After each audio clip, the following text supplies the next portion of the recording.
একটা গ্রামে দিশা নামের একটা মেয়ে নিজের বুড়ো মা বাবার সাথে থাকতো। দিশার মা বাবা ভেজ পোলাওয়ের ঠেলা লাগিয়ে বিক্রি করত। দিশা একটা 20 বছরের মেয়ে ছিল যে সারা দিন বইয়েই ডুবে থাকতো। একদিন তার মা অনিতা দিশাকে বলে ওঠে, তুই সারা দিন বইয়েই ডুবে থাকিস, একটু আধটু মায়ের কাজে সাহায্য করে দে, বিয়ের পরে এটা তোর কাজেই আসবে। কি সব কথা বলছো মা? বাড়ির সমস্ত কাজকর্ম করতে তো জানি, আর আমি তোমার কাছে রান্নাও তো শিখেছি। দিদা তো আমার হাতের খাবারের খুব প্রশংসা করত। আমি তোকে ভালো করে চিনি, কিন্তু সারা দিন বইয়ে ডুবে থেকে কি বা পাবি? আজ পর্যন্ত পড়াশোনা করে স্ত্রীরা কিছু পেয়েছে? অবশেষে তো তাকে বিয়ে করে রান্না বান্নাই করতে হয়। এরকম নয় মা, যদি আমি সারা দিন বইয়েই ডুবে থাকি তার পেছনেও কারণ রয়েছে। বই আমাদেরকে অনেক কিছু শেখায় মা, আর জীবনে কিছু বড় করতে চাই আমি। দিশার কথা শুনে অনিতা দিশাকে কিছু বলতেই যাচ্ছিল, তক্ষুনি ওখানে দিশার বাবা চলে আসে। আরে আমার মেয়ে দীক্ষা একদম ঠিক কথাই বলছে। অনিতা, ও পড়াশোনা করুক না। আমি তো এটাই বলতে চাইছিলাম গো, যে দিশাকে পড়াশোনা করিয়ে চাকরি করাবো নাকি, অবশেষে তো বিয়েই করাবো না। এরকম করে ভাবতে নেই অনিতা। যদি দীক্ষা ভালো করে শিক্ষাটা লাভ করে তাহলে ও শিক্ষা দিয়ে অনেক লাভ পাবে, তাই না? ও নিজের স্বামীর ওপরে বোঝ হবে না। আর এমনি আজকালকার দিনে মেয়েরা কি পুরুষদের থেকে পেছনে রয়েছে? আরে পুরুষের পায়ে পা মিলিয়ে চলছে তারা। বাবা, আমার স্কুলে 2 দিনের জন্য জঙ্গলে ট্যুরে যাচ্ছে, আমি যেতে পারি? কিন্তু ম্যাম 500 টাকা চেয়েছে। মা, আমি তোমায় কখনো বারণ করতাম না, কিন্তু তুমি তো জানোই যে আজকালকার দিনে ব্যবসা কত খারাপ হচ্ছে। আমি তোমার স্কুলের ফিসটাও কত কষ্ট করে দিতে পারি। ট্যুরে যাওয়ার জন্য যে স্কুলের সংস্থা তোমার কাছ থেকে কিছু পয়সাও তো চেয়েছে, তাই না? যেটা এই সময় আমার কাছে নেই মা। তোমার মুখটা দেখে বুঝতে পারছি তোমার খুব দুঃখ লেগেছে, তাই না? তোমার মুখটা দেখে সত্যি আমার খুব কষ্ট হচ্ছে মা। তুমি চিন্তা করো না মা, কালকে আমি কারুর কাছ থেকে পয়সা চেয়ে নিয়ে এসে তোমাকে দিয়ে দেব। বাবার কথা শুনে দিশা খুশির চোটে পাগল হয়ে যায়। এটা কি গো, এখন মেয়ের জন্য পয়সা উধার নেবে? আরে কোনো ব্যাপার না, মেয়েটা পড়াশোনা করতে পারলে তো ও আগামী দিনে অনেক বড় হবে, আমাদের পাশে থাকবে। কিন্তু পরশু আমাদেরকে বাড়ির ভাড়া দিতে হবে যে। পরের দিন রমন আবার নিজের ঠেলা নিয়ে বাস স্ট্যান্ডের কাছে চলে যায়, আর ও এটাই ভাবতে শুরু করে যে সে টাকা কার থেকে উধার চাইবে। তক্ষুনি সে দূর থেকে গ্রামের প্রধানকে আসতে দেখে, যিনি তার কাছেই আসছিলেন। নমস্কার নমস্কার প্রধান মশাই। আরে আরে নমস্কার নমস্কার নমস্কার। তা বলো, কেমন আছো তুমি? তো ব্যবসা কেমন চলছে তোমার? বাজারের অবস্থা খুবই খারাপ প্রধান মশাই। আগে পোলাও বিকেলের মধ্যে বিক্রি হতো, কিন্তু এখন তো কখনো কখনো যেমনকার পোলাও সেরকমই পড়ে থাকে, তাই না? খুবই সমস্যা আমার। আরে আরে রমন, আজকাল হলো চাইনিজ ফুডের যুগ। এখানে নানা রকমের খাবার তৈরি হচ্ছে, আর তুমি মানে এর মধ্যে তোমার এই দেশি পোলাও আর কে খাবে বলো তো? গ্রামের দশা এখন আর আগের মতন নেই ভাই। গ্রামের লোকজনও তো আগের থেকে পাল্টে গেছে। প্রধান মশাই, আমি আপনাকে কিছু বলতে চাই। হ্যাঁ হ্যাঁ হ্যাঁ, বলো বলো, কি কথা বলতে চাও বলো। আমাকে আমাকে কিছু পয়সা ধার দেবেন আপনি? কত পয়সা লাগবে তোমার? ওই আমার 2000 টাকা মতন লাগবে আর কি। আসলে ব্যাপারটা হলো আমার 1500 টাকা বাড়ির ভাড়া দিতে হবে তো, আর 500 টাকা মেয়ের স্কুলে জমা করতে হবে আমার। আরে তো দীক্ষা স্কুলের ফিস এখনো দিতে পারোনি নাকি? না, সে তো আমি কবে দিয়ে দিয়েছি প্রধান মশাই। আসলে ব্যাপারটা হলো যে স্কুলের তরফ থেকে বাচ্চারা সবাই ট্যুরে নিয়ে যাচ্ছে, মানে জঙ্গলে। তাই মেয়েটা যেতে চাই তো, সেই জন্য পয়সাটা চাইছিলাম। স্কুলের লোককে 500 টাকা দিতে হবে আমাকে। আরে তোমার কি হয়েছে বলো তো রমনা? তোমার ব্যবসা একই খারাপ চলছে, আর তার উপর তুমি বাড়ির ভাড়াও তোমাকে দিতে হবে। এর মধ্যে তুমি তোমার মেয়েকে ট্যুরে পাঠাতেই হবে তোমাকে। মেয়েটা গাছপালা খুব ভালোবাসে প্রধান মশাই, আর সারাদিন ও তো শুধু গাছেদের ব্যাপারে বইয়েতে পড়তেই থাকে। আজকে বিকেলের মধ্যে যদি পয়সাটা আমি না দিই তাহলে মেয়েটার মনে মনে খুব কষ্ট পাবে প্রধান মশাই। প্রধান রমনের কথা শুনে রমনকে খুব ধ্যানপূর্বক দেখে। তক্ষুনি প্রধানের সাথী অভিমন্যু ওখানে পৌঁছে যায়। অভিমন্যু একজন খারাপ স্বভাবের ব্যক্তি ছিল, যে প্রধানের সব সময় কানে কিছু না কিছু বলতো। অভিমন্যু ওদের দুজনের কথা অনেকক্ষণ ধরে শুনল। অভিমন্যু প্রধানের কানে বলল, আরে কি এত চিন্তা করছেন প্রধান মশাই? 1000 টাকারই তো ব্যাপার, তাই না? দিয়ে দিন আপনি।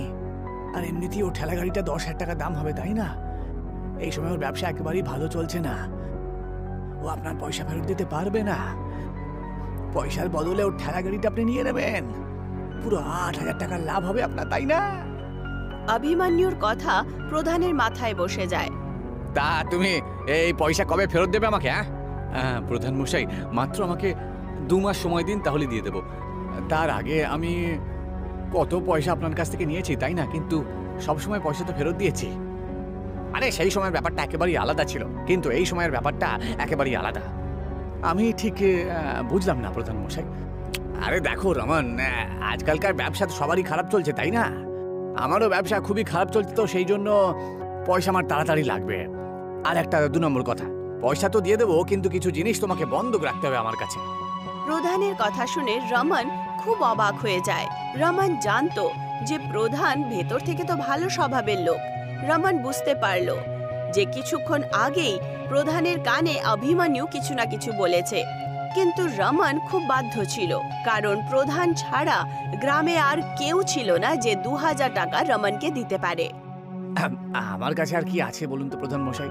বন্ধক রাখার জন্য তো শুধুমাত্র একটা ভাড়ার বাড়ি রয়েছে। আর কিন্তু আপনি কি আমার কথায় বিশ্বাস করছেন না?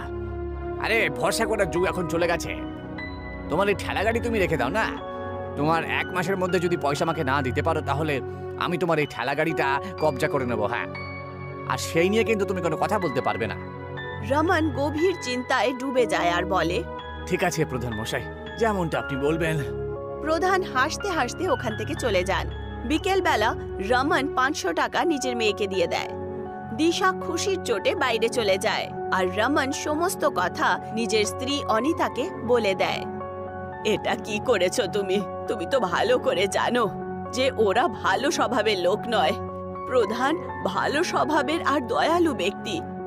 নিশ্চয়ই অভিমন্যু তোমার ঠেলার ওপরে লোভ দেখিয়েছে।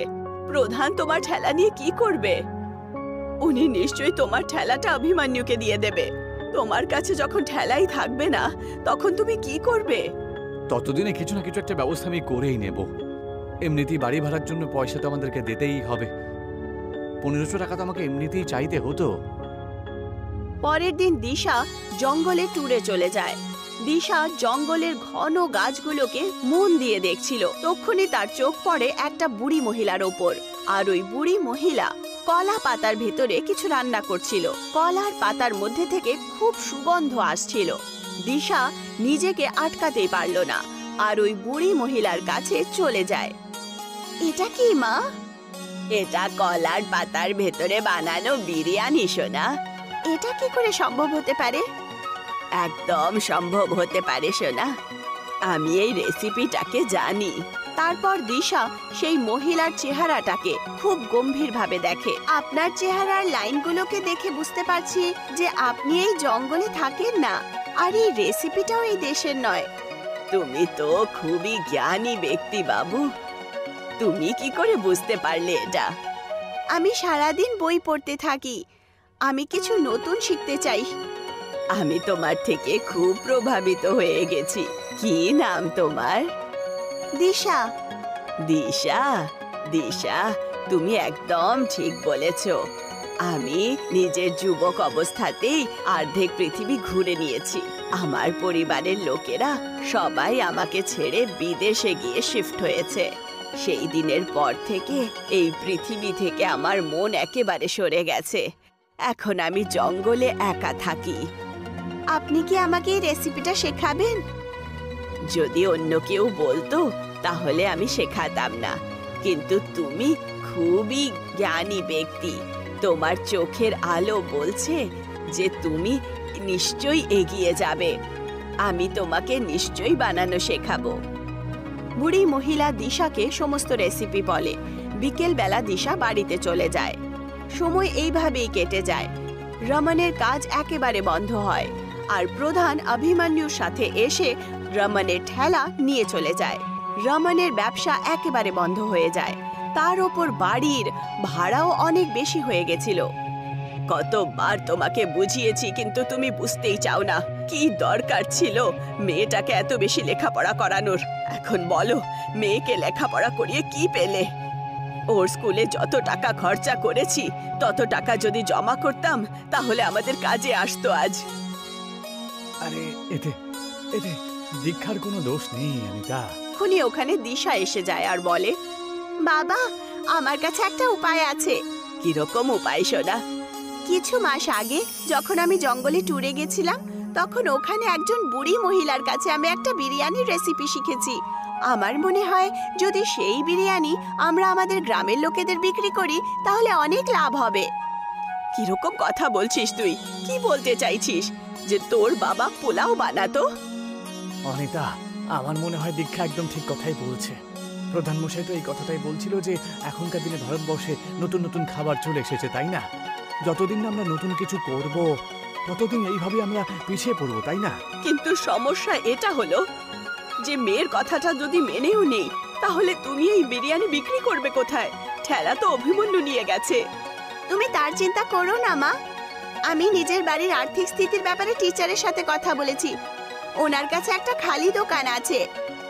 উনি আমাকে বলেছেন যতক্ষণ পর্যন্ত আমরা টাকা না রোজগার করি ততক্ষণ পর্যন্ত দোকানটা আমরা নিতে পারবো। দিশার কথা শুনে রমন খুশি হয়ে যায়। পরের দিন দিশা রমনকে খেতে নিয়ে যায় আর নিজের বাবার সাথে অনেকগুলো কলার পাতা নিয়ে দোকানে চলে আসে। রমন আর অনিতা সেই দোকানের পরিষ্কার পরিচ্ছন্ন আগের থেকেই করে ফেলে। দিশা সেই কলার পাতার ভেতরে বাসমতি চাল আর অন্যান্য জিনিস দিয়ে আগুনের মধ্যে রেখে দেয়। কিছুক্ষণের মধ্যেই পাতার বিরিয়ানি তৈরি হয়ে যায় আর সুগন্ধ বেরোয়। তার গন্ধ এত সুন্দর ছিল যে ওখান দিয়ে যেই লোকেরাই যাচ্ছিল তারা নিজেদেরকে আটকাতে পারলো না। একজন ব্যক্তি সঙ্গে সঙ্গে আসলো আর বলল, আরে, আপনার দোকান থেকে খুব ভালো ভালো গন্ধ বেরোচ্ছে তো। এটা কি কোনো নতুন হোটেল নাকি? হ্যাঁ, রমন কিছু বলার আগেই দিশা সেই লোকটাকে বলে ওঠে, আপনি একদম ঠিক বুঝেছেন, এটা আমাদের নতুন হোটেল, কলার পাতার বিরিয়ানির হোটেল। ওই ব্যক্তি সঙ্গে সঙ্গে সেই দোকানে একটা টেবিলে বসে যায় আর বলে, আমিও এক প্লেট খেতে চাই অবশ্যই। দিশা তাকে গরম গরম বিরিয়ানি এনে দেয়। ওই ব্যক্তিটা দেখতে দেখতেই বিরিয়ানির 4-5 প্লেট খেয়ে নেয়। দারুণ লাগলো আমার। তা কত হলো? 2000 টাকা। ওই লোকটা হাসি খুশি 2000 টাকা দিশাকে দিয়ে দেয়। ওই লোকটা শহরে থাকতো আর একজন ফেমাস ইউটিউবার ছিল। আরে, এই ধরনের খাবার আমি আমার জীবনে প্রথমবার খেয়েছি। আমার তো মনে হয় না ভারতে অন্য কোথাও তৈরি হয়। আপনার যদি কোনো আপত্তি না থাকে আমি কি আপনার একটা ফটো কলার পাতার বিরিয়ানির সাথে সোশ্যাল মিডিয়াতে পোস্ট করতে পারি কি? হ্যাঁ নিশ্চয়ই, এতে তো আমাদের হোটেলেরই লাভ হবে। সেই লোকটা দিশার একটা ছবি কলার পাতার বিরিয়ানির সাথে তুলে নেয় আর ফেসবুকে আপলোড করে দেয় আর ওখান থেকে চলে যায়। রমন 2000 টাকা দেখে খুব খুশি হয়। এত টাকা ও 10 দিনেও রোজগার করতে পারতো না। দেখলে অনিতা, মা পড়াশোনা করে কত লাভ করেছে। একবার ভেবে দেখো, যদি ওকে পড়াশোনা না করাতাম তাহলে আজকে আমাদের কি অবস্থা হতো। তুমি একদম ঠিক বলছো। আমি তো নিজের ভাবনার ওপরে খুব খারাপ পাচ্ছি। কিছুদিনের মধ্যেই দেখতে দেখতে দিশার সেই ফটো সমস্ত ইন্ডিয়ায় ভাইরাল হয়ে যায়। দিশার হোটেল থেকে দূর দূর থেকে কলার পাতার বিরিয়ানি খেতে আসতে শুরু করে। কিছু মাসের মধ্যেই রমন সেই দোকানটা দিশার টিচারের থেকে কিনে নেয়। এখন রমনের একটা অনেক সুন্দর বাংলো ছিল আর সেই গ্রাম দিশার গ্রাম দেশ ভরে প্রসিদ্ধ হয়ে ওঠে। কিন্তু এই কথাটা অভিমন্যু সহ্য করতে পারল না। ও প্রধানকে বলে, আরে প্রধান মশাই, ও তো আপনাকে অপমান করলো। আপনার গ্রামের নাম আপনার